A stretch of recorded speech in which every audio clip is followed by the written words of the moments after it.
antal alimul hakim. Rabbi shrah li sadri wa yassir li amri wahlul 'uqdatam min lisani yafqahu qawli. Amin. Al-Fatihah.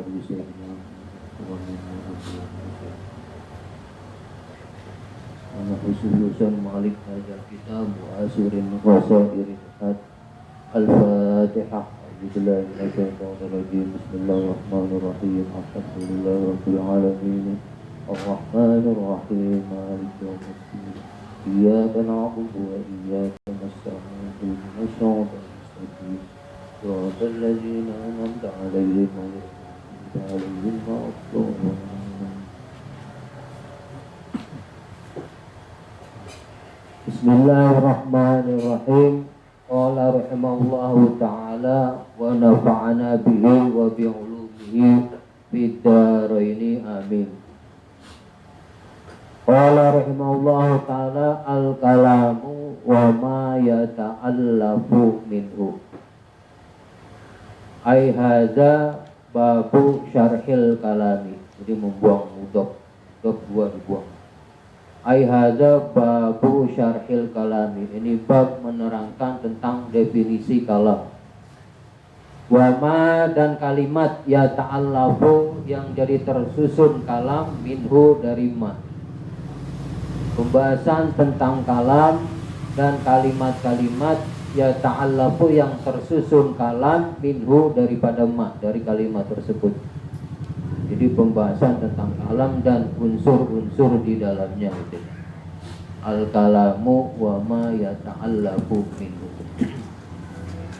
Qala rahimahullahu ta'ala kalamuna ladzun mufidun kastaqim wasbun wa fi'lun summa harfunil kalim wahiduhu kalimatun wal qawlu am wa kilmatun biha kalamun qadi'am bil jarri wat tanwini wan nida wa al wa musnadin lil ismi tamyizun hasal kita fa'alta wa atat wa yaf'ali wa nuni aqbilan fi'lun yanjali siwaumal harfu kahal wa fi walam fi'lun mudhari'un yali lam kayasham wa madiyal af'ali bitta biswasif bin nuni fi'lal amri in amrun fihim wal amru illam yakulin nuni mahal fihi wasmun nahmusah wa hayyahal.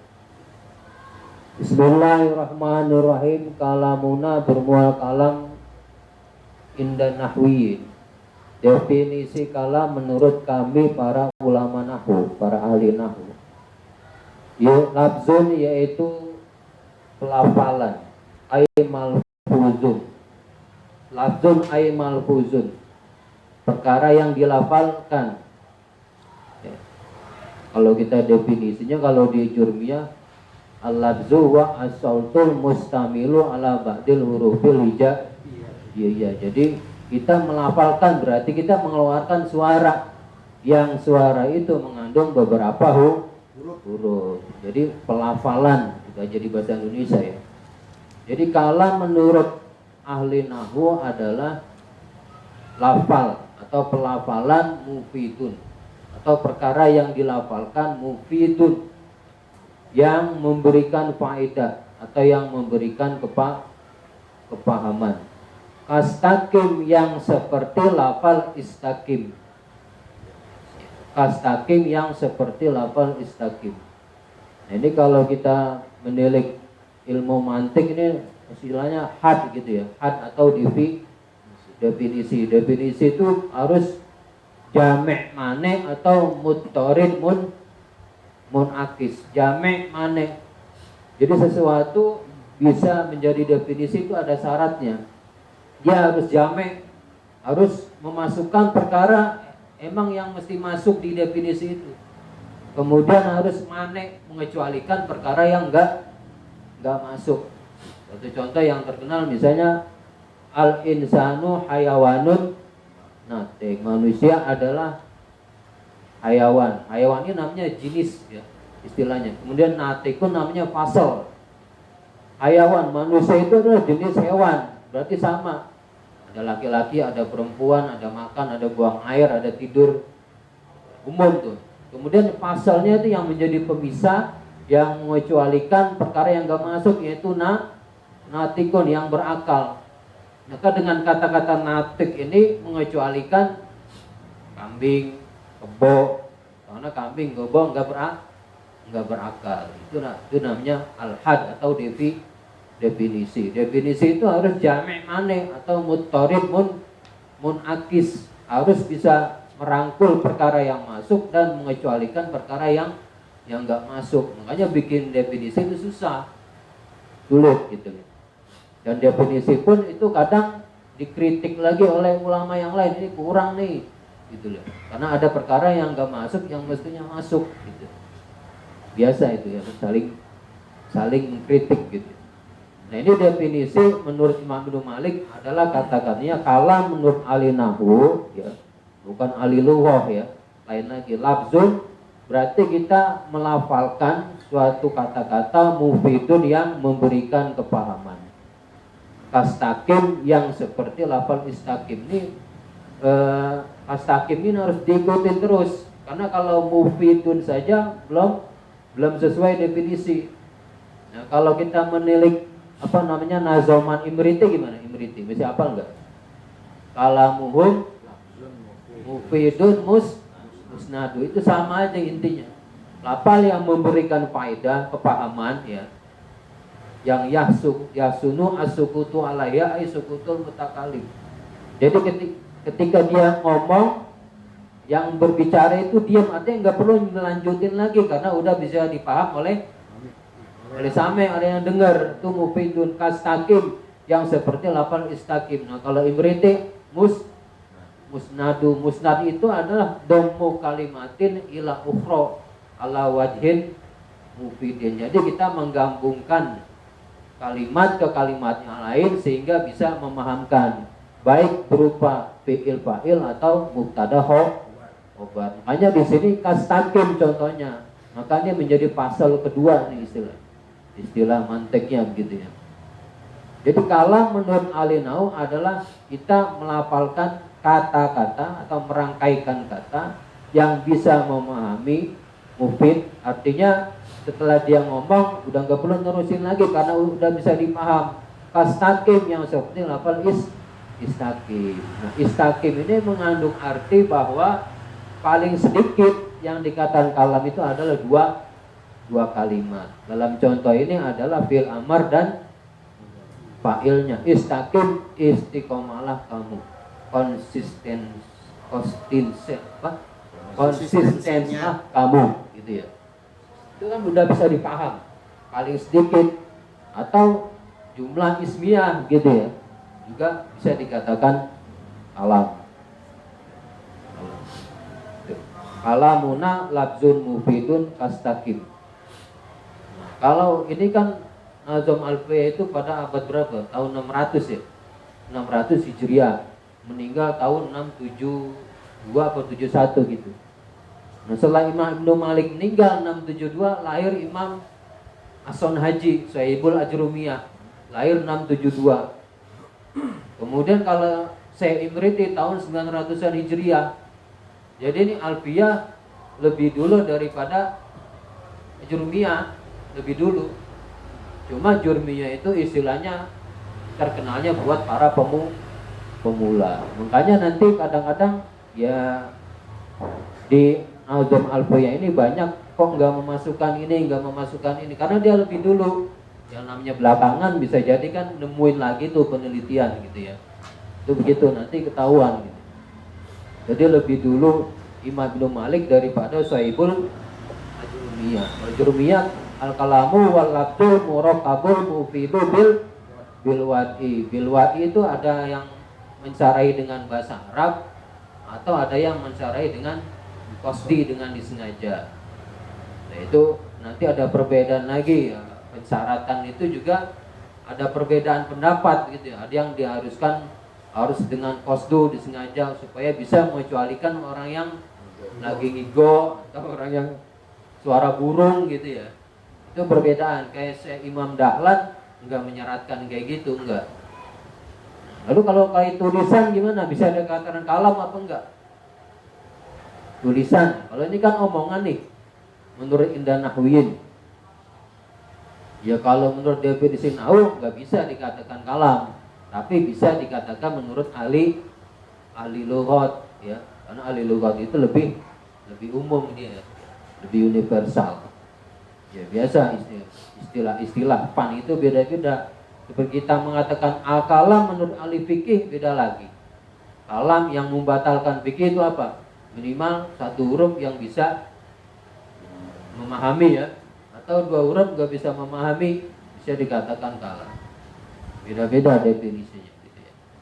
Kalau ini yang dibahas adalah kalam menurut versi ilmu nahwu. Jadi kalam adalah pelafalan yang bisa dipahami oleh sami mukhatab. Nah paling sedikit dia itu harus ada perkumpulan antara dua kalimat, seperti fi'il fa'il atau mubtada khabar. Itu maksud daripada istaqim. Nah, kalau nazam imriti istilah lain adalah musnadu. Kalamuhum lafzun mufidun musnadu. Ini beliau ngasih contoh aja, kata-katanya bagus ini, istaqim ya, istiqomah. Istiqomah khairum min alfi karomah. Sampai pemilihan contoh pun dipilih gitu ya, mengandung arti. Wasmun wa fi'lun summa harfunil kalimu. Wasmun dan itu kalimat isim, khobar ya, khobar muqaddam. Wa fi'lun dan kalimat fi'il summa harfun kemudian kalimat huruf. Al kalimu bermula kalim. Wahiduhu bermula mufradnya kalim, itu kalimatun disebut kalimat ya. Jadi kalau kita bahasa Indonesia ini gampangnya ya, kalam, omongan itu terdiri dari 3 unsur. Pertama isim. Kasarannya isim itu kata apa ya enaknya? Kata benda ya enaknya ya. Kemudian fi'il kata huruf, kata kerja, huruf kata sambung ya kayaknya ya, yang paling cocok ya. Atau silakan dicarilah persamaannya apa. Sementara sih kayaknya kata sambung. Jadi omongan kita itu terdiri dari 3 kata benda, kata kerja, kata sambung. Seperti isim, madalat ala maknan fi nafsiha walam taktarin bizaman, ada ya. Dan ini di kitab Sarasara ada ya. Jadi kalimat kata-kata yang mengandung arti dan tidak mengandung masa. Kemudian fi'il kalimatun dalat ala maknan, kemudian muktarinan bizaman, mengandung arti dan ada masanya, ada waktunya. Nah kalau huruf kalimatun dalat ala maknan fi ghairiha, kata sambung. Jadi huruf itu maksudnya bukan kok nggak punya arti yang dimaksud, dia punya arti, cuman artinya dia nggak bisa dipahami tanpa kita mengetahui muta'alaknya. Jadi huruf kan ada 2 ya, ada huruf mabani, ada huruf ma'ani. Mabani ya huruf hijaiyah itu alif, ba, ta, sa, nggak ada artinya, itu namanya huruf mabani. Kalau huruf yang artinya kata sambung seperti min, ba, misalnya ba bil basta'in wa addi awid al-siki, ba itu misalnya maknanya ilsok atau sababiyah. Arti ba sababiyah ini kita nggak bisa pahami tanpa ada susunan kalimat lain. Misalnya harus ada muta'alaknya. Misalnya marartu bizaidin gitu ya. Atau qataltu bisaif, aku bunuh dia dengan pedang, alat ya. Jadi artinya huruf itu tidak bisa dipahami kecuali ada muta'alaknya. Itu namanya kalimatun dalat ala maknan fi ghairiha, itu begitu. Nggak bisa dipahami min ibtidaiyah atau min tab'id ya, dimana sebagian tanpa ada muta'alaknya, nggak bisa gitu. Jadi ada 3 kalimat, kata benda, kata kerja, kata sambung, isim, fi'il, huruf. Nah, dirangkai menjadi kalam dengan syarat dia bisa memahamkan. Itu maksud daripada ismun wa fi'lun summa harfunil kalim. Jadi kalim itu adalah kumpulan dari isim, fi'il atau huruf. mau beda-beda kek, mau lain-lain kek. Cuma kalau kalim ini nggak bisa memahamkan bedanya begitu, lebih umum. Jadi kalam pasti kalim, kalim nggak mesti kalam. Nah kemudian bagian daripada kalim atau kalam itu ada 3, isim, fiil, huruf. Itu maksud daripada wahiduhu kalimatun. Mufradnya lafal kalim yaitu kalimah. Jadi isim, fiil, huruf. Wal qaulu amma. Adapun definisi lafal qaul itu amma. Mana aslinya amma? Atau bisa juga amun, aslinya boleh, alifnya dibuang. Atau ammu boleh juga. Adapun lafal qaul itu lebih umum daripada kalam, kalim dan kalimat. Artinya penggunaan lafal qaul itu lebih universal daripada kalam, kalim atau kalimat. Kalimat pasti qaul, kalam pasti qaul, kalim pasti qaul. Maksudnya begitu. Wal qaulu am tuh begitu. Dalam bahasa Arab kalau orang mengatakan al qaul bisa mengandung arti kalam yang memahamkan, bisa berarti kalim yang tidak memahamkan tapi terdiri dari beberapa kata, bisa berarti kalimat itu juga qaul. Makanya menurut sebagian yang mensarah ini lebih baik kata-katanya qaulun, jangan nafsun. Itu ada yang kritik begitu. Atau ada lagi jumlah gitu ya. Jumlah seperti dalam nazaman Milhatul I'rab, wasammi bil jumlati wal qauli ma wasammi bil kalami wal jumlati ma afada wasani a'ammu fa'lama. Dan namakanlah dengan kalam dan jumlah setiap perkataan yang memahamkan. Ya, tapi jumlah itu lebih umum daripada kalam. Jadi jumlah ini sama dengan qaul ya. Qaul. Jumlah, kalam juga bisa diartikan jumlah juga bisa. Kalam sama jumlah sama gitu ya. Cuman jumlah itu kadang-kadang tidak bisa mufid, bisa juga gitu. Itu kalau kita menilik istilah lain. Itu maksud daripada wahiduhu kalimatun wal qaulu am. Wakil matun biha kalamun qad yu'am. Wakil matun berupa lafal kalimat. Biha dengan kalimat, kalamun itu bermula kalam, qad yu'amu itu dimaksud apa kalam. Ditarkibnya dulu ya. Wakil matun berupa lafal kalimat.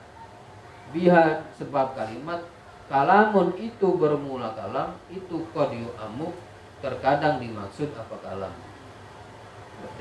Nah ini kalau kita kalam nasarin ya, itu kan nazomani dibulak-balik.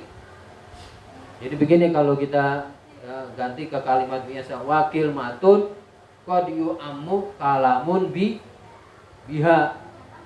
Jadi kadang-kadang kalimat itu yang dimaksud adalah kalam. Itu maksudnya. Jadi kan kalau nazoman dibulak-balik. Kalau kita kalam nasarin wakil matun itu qad yu'amu apa kalamun biha dengan kalimat. Kita terkadang penggunaannya kita ngomong kata, satu kata tapi yang dimaksud adalah kalam. Nah, ini sudah bimakna majazi. Ya, sudah bimakna majazi. Satu contoh misalnya la ilaha illallah kalimatul ikhlas. Jadi ada sabda Nabi, la ilaha illallah kalimatul ikhlas. La ilaha illallah itu bisa dipahami enggak? Kalam itu kan ya. Kalam, la ilaha illallah itu kan berarti isbatul uluhiyah lillah. Kita meyakini bahwa Tuhan itu, ketuhanan itu hanya Allah, dan juga menafikan sifat ketuhanan untuk selain Allah. Itu kan bisa dipaham. Tapi Nabi mengatakan la ilaha illallah kalimatul ikhlas. Kok kata-katanya kok kalimat? Nah ini namanya sudah penggunaan majazi. Ya, begitu maksudnya. Jadi di sini beliau musannif mengungkapkan walaupun ada definisi yang khusus tadi itu, tetapi di dalam prakteknya terkadang lebih diperluas, yaitu dengan arti majazi. Majazi istilah balaghah itu. Nah, Nazoman ini dikritik nih sama sebagian yang mensarahi. Karena apa? Karena beliau udah nyebrang. Orang bahas nahu tapi nyebrang ke masalah balaghah. Karena kalau udah balaghah, kaidah nahu udah ketabrak semua. Kan begitu. Udah dikasih definisi kalimat itu ya satu. Tapi yang dimaksud adalah kalam. Jadi definisi yang udah dibuat tadi tuh ditabrak semua kalau udah menyangkut balaghah. Karena ada istilah penggunaan makna majazi. Seperti fi'il madhi yang dimaksud adalah fi'il mudhari. Itu kan sudah terbongkar semua gitu pakem-pakem nahu. Itu termasuk bait yang dikritik nih oleh ulama lain gitu ya. Kenapa kok nyebut-nyebut wakil matun biha kalamun qadi'am? Karena kalau udah membahas masalah ilmu balaghah udah pakem-pakem yang udah ditentuin udah buyar semua. Karena ada udah istilah penggunaan majazi bukan mana aslinya gitu. Maka kaidah itu menjadi buyar. Itu menurut salah satu kritikan daripada yang mensarahi. Gitu. Kritik sih boleh aja gitu. Wakil matun biha kalamun qadi'am. Terkadang orang ngomong kalam tapi yang dimaksud adalah kalimat, tapi sudah di luar nahu, sudah penggunaan kalimat majazi. Makanya ngomong sama orang ahli filsafat ya hati-hati, bisa bingung.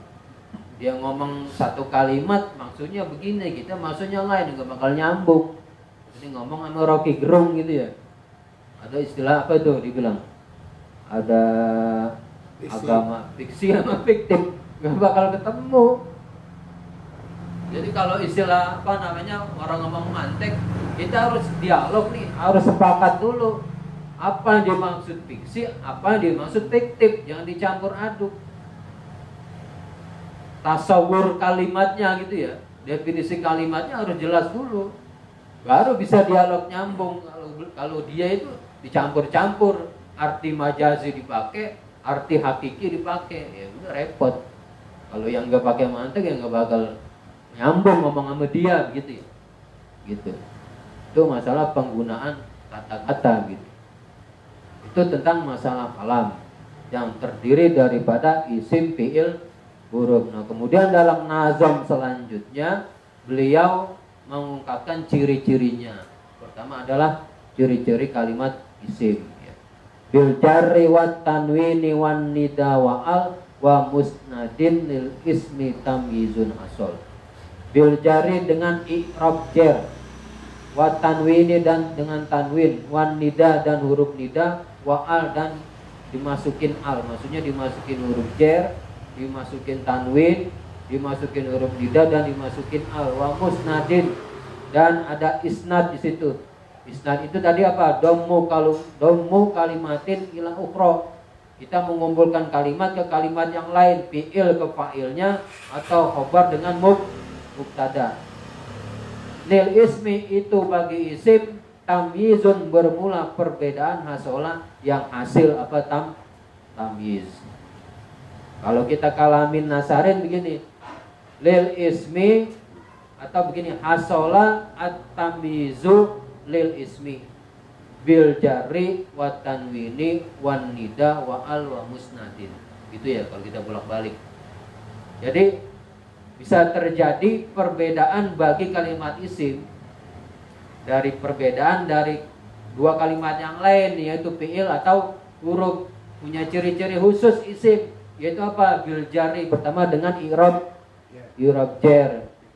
Ya, i'rab jar maksudnya nih i'rab baik dimasuki huruf jar atau dengan idhofah atau dengan tabaiyah gitu ya.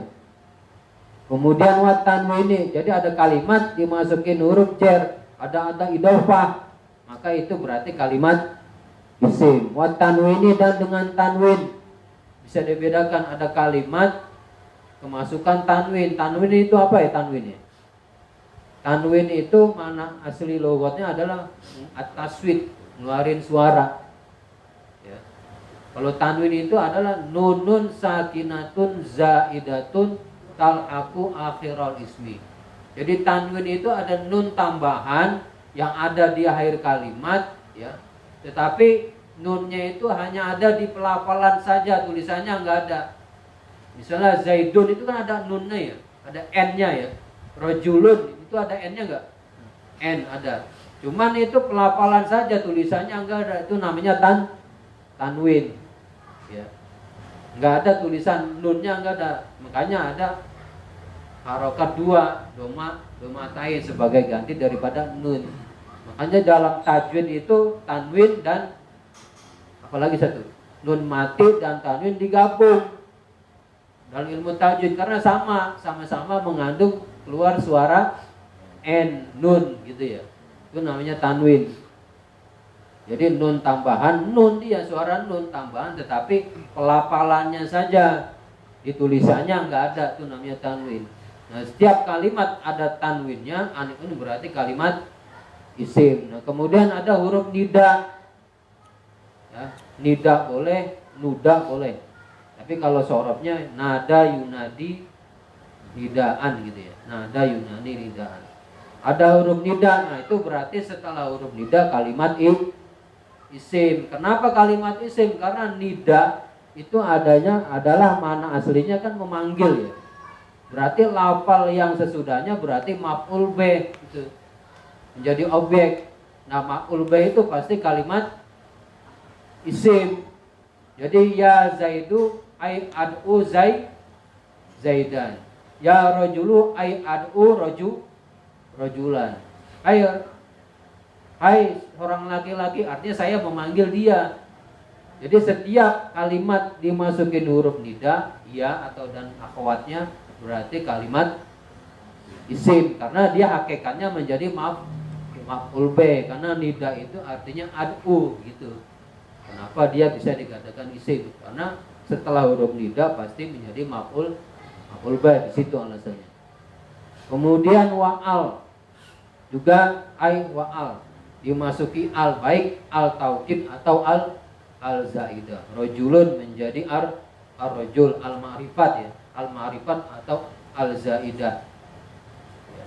Seperti tibtu an-nafsa, alnya zaidah. Tibtu an-nafsa, ay tibtu nafsan, alnya tambahan gitu ya. Ya, kalimat kemasukan al berarti itu pasti kalimat isim. Wa musnadin dan isnad. Isnad itu adalah kalimat dihubungkan, kalimat yang lain dihubungin dengan penghubungan kalimat, bisa menjadi mubtada khabar atau fi'il dengan fa'ilnya. Seperti Zaidun qaimun, isnad ada mubtada ada khabar berarti itu kalimat isim, atau isnad fi'il kepada fa'il, misalnya dorobtu berarti tu-nya ini adalah kalimat isim karena ada isnadul fi'li kepada domir gitu ya, musnadin. Jadi ciri-ciri daripada isim adalah di sini, dan ini enggak disebutin semua gitu ya. Sebagian besar adalah ciri-cirinya begitu. Lil ismi tamyizun asal. Isim itu bisa berbeda ciri-cirinya dari dua kalimat yang lain, diantaranya dengan i'rab jar, tanwin, nida, dan al dan musnad ilaih. Tanwin itu ada berapa tanwin? Ada 10 ya. Cuma yang menjadi kalimat isim ada 4. Tanwin tamkin, tanwin tankir, tanwin muqabalah, tanwin iwad. Ingat lagi nggak? Tanwin tamkin, tanwin yang masuk ke kalimat yang mu'rab. Tanwin tankir, tanwin yang masuk kepada kalimat yang mabni. Misalnya si bawaihi, si bawaihin. Si bawaihi orang khusus Imam Sibawai. Kalau si bawaihin orang lain yang namanya si bawai. Itu membedakan antara ma'rifat dan nakirahnya. Atau sohin, isim fi'il amar. Soh, diamlah. Berarti diam terhadap semua ucapan. Nah, atau diam terhadap omongan tertentu. Kalau sohin diam terhadap semua omongan. Itu namanya tanwin tankir. Itu adalah yang membedakan antara kalimat isim dari kalimat yang lainnya. Jadi ada kemasukan huruf i'rab jar, kemudian kemasukan tanwin, kemasukan huruf nida, kemasukan al, dan kemasukan musnad ilaih. Kemudian bita fa'alta wa atat wa yaf'ali wa nuni akbilanna fi'lun yanjali. Bita fa'alta ini muta'alikun dengan yanjali. Kalau nazaman itu bolak-balik gitu ya. Bita fa'alta dengan taknya lafal fa'alta, artinya tak fa'il ya. Bisa fa'alta, fa'alti boleh. Termasuk tanda-tanda fi'il dimasukin tak fa'il, fa'alta contohnya. Wa atats ay wa bita atats, dan dengan taknya lafal atat, berarti ada kalimat kemasukan tak taknis, berarti itu kalimat fi'il ya. Wa yaf'ali ay wa biya if'ali, dan dengan ya-nya lafal if'ali, ya yang ada di lafal if'ali yaitu ya fa'il.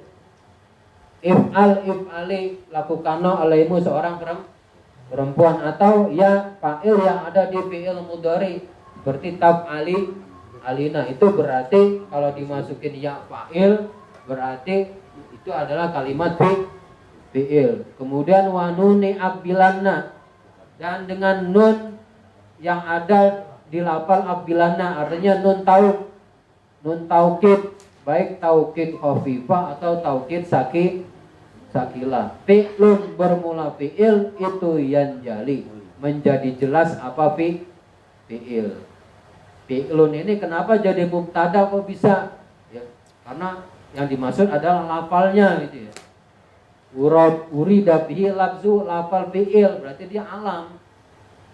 Ya, kenapa dia bisa jadi mufrad? Karena yang dimaksud di sini lafal fi'il itu bisa menjadi jelas, artinya bisa dibedakan daripada isim dan huruf dengan taknya lafal fa'alta ya, dengan tak domir, kemudian tak taknis, atau kemasukan ya yang menjadi fa'il. Hanya di sini nakirah bisa menjadi mubtada boleh, karena yang dimaksud adalah lafalnya, berarti dia menjadi alam gitu ya, jadi sebuah nama gitu. Jadi kalau kita nasarkan begini, wa fi'lun bermula kalimat fi'il itu yanjali, menjadi jelas, artinya menjadi beda dari dua kalimat yang lain.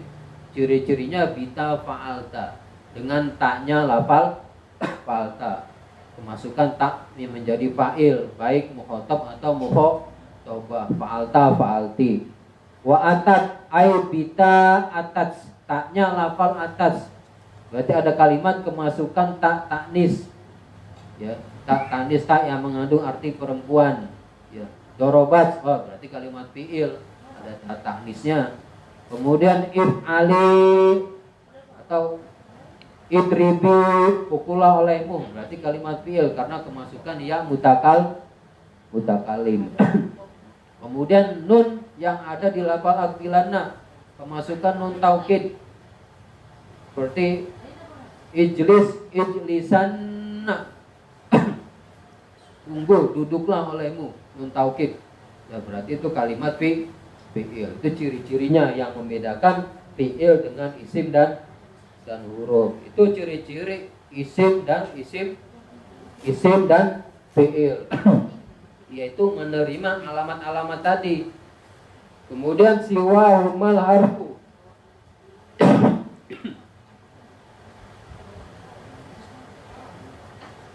siwa umal harfu kahal wa fi walam fi'lun mudhari'un yali lam kayasham. Siwa huma itu selain menerima alamat isim dan alamat huruf, ay ghairuhuma, selain kalimat yang menerima alam tanda isim dan tanda huruf, al harfu selain kalimat isim dan fi'il ya, al harfu bermula huruf. Kahal contohnya seperti lafal hal. Al harfu bermula huruf. Siwahuma menjadi khobar muqaddam, al harfu menjadi mubtada. Selain daripada kalimat yang menerima tanda isim dan tanda fi'il adalah huruf al harfu bermula huruf. Kahal contohnya seperti lafal hal, wa fi dan lafal fi, walam dan lafal lam. Jadi tanda-tandanya huruf atau kata sambung, dia tidak menerima tanda-tanda isim dan tidak menerima tanda-tanda fi'il. Contohnya adalah hal. Hal bisa enggak kemasukan ta fa'il? Enggak bisa. Hal bisa enggak kemasukan ta tanis? Enggak bisa. Gitu ya. Hal istifham. Kemudian wa fi huruf jar. Ya, fi itu kalimat huruf karena dia enggak bisa menerima alamat isim. Misalnya kemasukan tanwin enggak bisa. Kemudian lam itu juga kalimat huruf, dia enggak bisa menerima alamat fi'il. Nggak bisa kemasukan ta tanis, nggak bisa kemasukan ta fa'il juga nggak bisa. Nah ini contohnya, ini adalah hal pertama. Berarti huruf itu ada yang bisa masuk ke kalimat isim, ada yang bisa masuk ke kalimat fi'il huruf. Berarti hal koma zaidun, hal zaidun ko imun, huruf istifham. Kemudian contohnya fi ini maksudnya huruf yang masuk hanya di kalimat isim. Kemudian dicontohkan lam itu adalah huruf yang hanya masuk di kalimat fi'il. Ada yang muhtas, ada yang ghairu muhtas. Itu kalau kita lihat sarahnya begitu. Jadi huruf itu kata sambung tanda-tandanya adalah dia tidak menerima tanda-tanda kalimat isim dan tidak bisa menerima tanda kalimat fi'il. Kecuali yang dimaksud adalah lafalnya kayak tadi tuh. Ya, lafalnya itu bisa, karena yang dimaksud adalah lafal gitu. Fi'lun mudhari'un yali lam kayasham. Itu tadi beliau menjelaskan tentang tanda-tanda kalimat isim, tanda-tanda kalimat fi'il, dan tanda-tanda kalimat huruf. Nah, kemudian pada bait berikutnya beliau menjelaskan tanda-tanda fi'il madi, fi'il mudhari, fi'il amar. Sedikit lagi ya. Yang belum paham pokoknya dengerin aja dah, yang belum pernah belajar nahwu ya. Ya. Fi'lun mudhari'un yali lam kayasham. Fi'lun mudhari'un bermula fi'il mudhari. Ini kita maksud lafalnya aja. Ya. Fi'lun mudhari'un bermula fi'il mudhari itu yali mengiringi fi'il mudhari lam akan lafal lam. Kayasham seperti lafal yasham. Salah satu ciri fi'il mudhari, fi'il yang mengandung arti hal dan istiqbal adalah dia bisa dimasuki huruf lam. Seperti yadribu menjadi lam yadrib. Contohnya di sini yasham, asalnya itu yashmamu gitu ya. Yashmamu ya. Kemudian kalau kata orang Arab nih, ada dua huruf sama berharokat berat, maka mim yang pertama harokannya dipindah ke sin menjadi yasham gitu ya. Kemudian mim yang terakhir dijazamkan karena kemasukan lam. Jadi yasham ini aslinya yashmamu atau lam yashmam. Kemudian ada iklalnya di situ. Harokat mim yang pertama dipindah ke huruf sin sebelumnya. Karena alasannya adalah istiqol, berat ya. Menurut orang Arab berat, menurut kita ya enggak gitu ya. Fi'lun mudhari'un yali lam kayasham. Salah satu alamat fi'il mudhari adalah dia dimasuki oleh huruf lam ya. Maksudnya begitu. Kemudian wa madiyal af'ali bit ta'mis wasim bin nuni fi'lal amri in amrun fuhim. Wa madiyal af'ali, dan akan fi'il madi, fi'il yang mengandung arti lampau. Bitai dengan ta mis, bedakanlah. Ya, jadi wa madiyal af'ali ini adalah maf'ul bih yang didahulukan karena nazoman darurat syair. Fi'ilnya adalah mis. Jadi kalau kita kalam nasarkan begini, wa mis, dan bedakanlah olehmu madiyal af'ali akan fi'il madi bitai dengan ta. Gitu ya. Jadi salah satu ciri fi'il madi itu adalah bisa dimasukin ta. Nah, at-ta di sini alnya ini al-lil ahdi zikri. Maksudnya ta yang disebut lafal nazuman sebelumnya itu maksudnya bita fa'alta tafa'il, fa'alta fa'alti. Jadi kalau ada huruf kalimat fi'il bisa kemasukan tafa'il atau tafail baik mukhatab atau mukhatabah, berarti itu fi'il madi. Wa madiyal af'ali bitta'i mis gitu ya. Artinya wa mis dan bedakan olehmu madiyal af'ali akan fi'il madi bitta'i dengan huruf ta. Alil ahdi zikri, maksudnya tak menjadi fa'il. Dorobti itu tanda daripada fi'il madi. Wasim dan tandailah olehmu bin nuni dengan huruf nun fi'lal amri akan fi'il amar.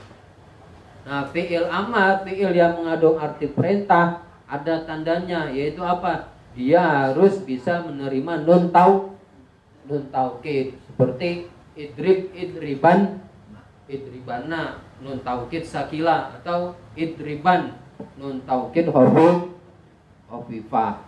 Itu salah satu ciri fi'il amar, bisa dimasuki oleh nun taukid. Maksudnya begitu. Wasim bin nuni fi'lal amri, dan tandailah olehmu dengan huruf nun taukid fi'lal amri akan fi'il amar. Artinya fi'il amar itu salah satu tandanya adalah kemasukan nun taukid hafifah atau nun taukid sakilan. In amrun fuhima, in amrun puhima, in puhima dibalik ini. In amrun ay in puhima, apabila dipahami apa amrun kata-kata jazm, kata-kata tolak. Jadi ciri-ciri fi'il amar itu ada dua. Yang pertama, dia harus mengandung arti tolak, menuntut ya. Satu, harus punya arti tolak, dan juga dua, harus bisa dimasuki nun taukid. Itu maksud daripada wasim bin nuni fi'lal amri in amrun fuhima ya. In amrun fuhima. Jadi nazuman memang dibolak-balik gitu. Muta'alaknya diduluin, muta'alaknya belakangan gitu. Makanya dia bilang lebih sulit bagi pemula ya. Untuk pemula yang lebih mudah adalah kalam nasar di jurmiyah gitu ya. Tapi tujuannya dijadikan nazuman adalah untuk menggampangkan dihafal gitu. Tujuannya begitu. Seperti Imriti menazamkan kitab jurmiyah. Kemudian wal amru illam yaku linnuni mahal fihi wasmun nahwusoh wa hayyahal. Wal amru bermula amar illam yaku linnuni mahal, apabila tidak ada apa mahalun, tempat, linnuni bagi nun. Wal amru bermula amar itu illam yaku, lafal yang mengandung arti perintah. Itu illam yaku, apabila tiada amar, itu mahalan, asalnya begitu ya. Itu mahalan menjadi tempat linuni bagi nun. Artinya apabila ada kalimat mengandung arti menuntut atau perintah gitu ya. Artinya mengandung perintah, tapi dia nggak bisa menerima nun. Maksudnya begitu. Wal amru illam yaku linnuni mahal. Wal amru illam yaku, aslinya yakun ya. Asalnya yakun. Wal amru bermula amar itu illam yaku, apabila tiada amar, itu mahalan, bisa menjadi tempat linnuni bagi nun. Artinya ketika ada kalimat walaupun dia mengandung arti perintah ya, tapi nggak bisa dimasukin nun ya. Fihi di dalam amar ya. Wah, ini salah nih tadi, ada fihinya ya. Wal amru bermula amar illam yaku, apabila tiada linnuni itu bagi nun khobar muqaddam mahal. Wal amru illam yaku linnuni mahalun fi, bukan mahalan ya, mahalun ya, karena ada fihinya, saya enggak baca tadi. Wal amru bermula amar itu illam yaku linnuni mahalun fihi gitu ya, kalau kita nasarkan gitu. Illam yaku, apabila tiada apa mahalun, tempat fihi di dalam amar linnuni bagi nun. Artinya mengandung arti tolak tapi enggak bisa menerima nun gitu ya. Wa itu bermula amar itu ismun, namanya isim fi'il amar gitu ya. Jadi bukan fi'il tapi isim fi'il fi'il amar. Wasmun ini mubtada dan khobar menjadi khobar kedua daripada al-amru gitu ya. Wal jumlatu minal mubtada wal khobar khobar sani daripada lafal al-amru. Itu adalah menjelaskan tentang isim fi'il. Contohnya apa? Nahwu soh, ay wazalika nahwu soh. Itu contohnya adalah lafal soh. Soh itu artinya kan uskut gitu ya, diamlah olehmu. Itu mengandung arti perintah. Tetapi dia nggak bisa menerima nun taukid, nggak bisa sohanna atau sohan nggak bisa. Maka dia nggak bisa dikatakan fi'il amar. Tetapi isim fi'il nggak memenuhi syarat. Wahayyahal, ay kemarilah, ta'ala kemarilah, wahayyahal. Dia mengandung arti perintah, tapi tidak bisa menerima nun taukid. Maka dia bukan fi'il amar, tapi isim fi'il amar. Begitu juga fi'il mudhari ya. Fi'il mudhari ini ada contohnya nih. Fi'il mudhari ada kalimat fi'il mengandung arti, mengandung zaman, kata kerja, hal dan istiqbal. Tetapi dia nggak bisa menerima alamat fi'il, misalnya nggak dimasukin lam. Contohnya awah itu adalah fi'il mudhari ya, akan mengandung arti mudhari bimakna atau jauh, aduh sakit gitu ya. Itu fi'il mudhari fi'il mudhari tapi artinya mengandung arti makna mudhari, tapi dia tidak bisa menerima lam nggak ada. Maka itu namanya isim fi'il mudhari. Jadi ada isim fi'il amar, ada isim fi'il mudhari. Kemudian juga ada isim fi'il madhi. Ada kalimat berbentuk kata lampau. Suatu contoh di sini adalah seperti sar'ana, artinya asro'a, cepat. Kemudian syatana, ay ba'uda, jauh. Dia mengandung arti fi'il madhi, kata kerja yang lampau, tapi nggak bisa menerima alamat fi'il, nggak bisa dimasukin taknis, misalnya sar'anat nggak bisa, ini simai semua ya. Maka dia nggak bisa dikatakan fi'il madhi, tapi isim fi'il madhi, kalimat isim menarinya. Itu adalah maksud daripada wal amru illam yakulin nuni mahal fihi wasmun nahusoh wahayyahal. Jadi kesimpulannya ya di sini kita membahas kalam ya. Kalam, kemudian kalim, kemudian unsur-unsur kalam yaitu kata benda, isim, fi'il kata kerja, huruf kata sambung, kemudian ada lafal qaul yang lebih umum. Qaul itu bisa mengandung arti kalam, kalim juga bisa mengandung arti qaul, kalimat juga bisa dikatakan qaul.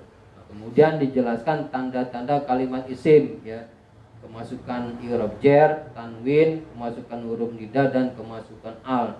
Dan juga ada isnad, menghubungkan kalimat satu dengan kalimat yang lain baik fi'liyah atau ismiyah. Kemudian dia tanda-tanda kalimat fi'il. Ada fi'il madhi, fi'il mudhari, fi'il amar. Syaratnya dikatakan fi'il fi'il mudhari dia mengandung arti zaman dan juga harus bisa kemasukan lam nafi atau juga kemasukan an-nasbiyah. Di alfiyah di sini enggak disebut. Jadi bukan bisa dimasukin lam saja, dimasukin an, ambil nasib an wa akhwatuha, juga an lan izanka itu juga mengandung arti fi'il mudhari. Dan juga ada isim fi'il. Ada kalimat mengandung arti bentuk lampau tapi nggak bisa menerima alamat fi'il madhi, maka itu namanya bukan fi'il madhi tapi isim fi'il madhi. Ada kalimat mengandung arti hal istiqbal tapi tidak bisa menerima tanda-tanda kalimat fi'il mudhari, maka nggak bisa dikatakan fi'il mudhari tapi isim fi'il mudhari seperti awah. Ada kalimat mengandung arti menuntut ya, tolab, tapi tidak bisa menerima nun taukid, berarti itu bukan fi'il amar tapi isim fi'il amar. Bisa dipahami kan? Mudah-mudahan ya. Kita barukan dulu dengan baca ya. Baca nazm mana ya? Bismillahirrahmanirrahim. Kalamuna labzun mufidun kastaqim wasbun wa fi'lun summa harfunil kalim wahiduhu kalimatun wal qawlu wa kilmatun biha kalamun qad yu'am bil jari wat tanwini wan nida wa musnadin lil ismi tamyizun hasal bita fa'alta wa adat wa yaf'ali wa nuni abdilan fi'lun yanjali siwa umal haqqu kahal wa fi wala fi'lun mudhari'un yali lam kayasha wa madiyal af'ali bitta biswasif binuni fi'lal amri'in amrun fuhib wal amru illam yakulin nuni mahal bihi wasmun nahusah wa ayyahal wal ismu minu mu'rabun wa mabni wallahu a'lam. Alhamdulillahirabbil alamin.